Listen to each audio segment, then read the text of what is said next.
In this video series, we'll be installing ROCKWOOL CAVITYROCK and a variety of cladding attachment systems. In this specific video, we'll feature ROCKWOOL CAVITYROCK installed with the adjustable metal angles. Adjustable metal angles are designed to fasten directly to the backup wall and project through the insulation.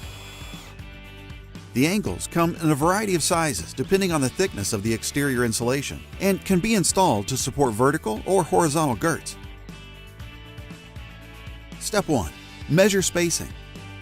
The first step when installing any cladding attachment system is to measure and mark out the attachment spacing to make sure you fasten to the steel stud structure. Step 2. Install metal angles. Next, install the metal angles to the backup wall on 24 inches on center or per the structural requirements of the cladding.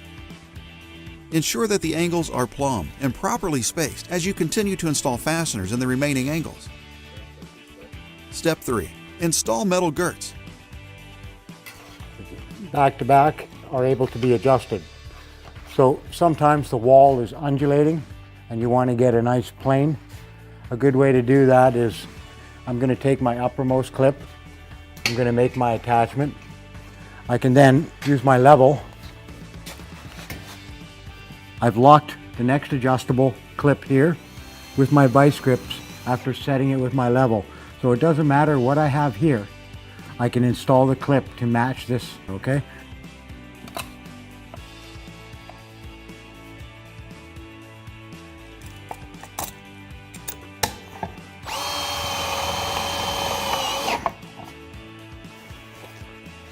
Step 4. Install your temporary insulation retention fasteners to the wall at regular intervals. This is done prior to installing the permanent mechanical insulation attachments. Step 5. Install the ROCKWOOL CAVITYROCK insulation. Begin by fitting one side of the ROCKWOOL CAVITYROCK behind the unfastened leg of the Z girt. Push and turn the insulation to create a friction fit between the girts. It is important that there are no voids or gaps in the insulation in order to maintain thermal barrier continuity. You are now ready to install your mechanical insulation attachments and proceed with the cladding.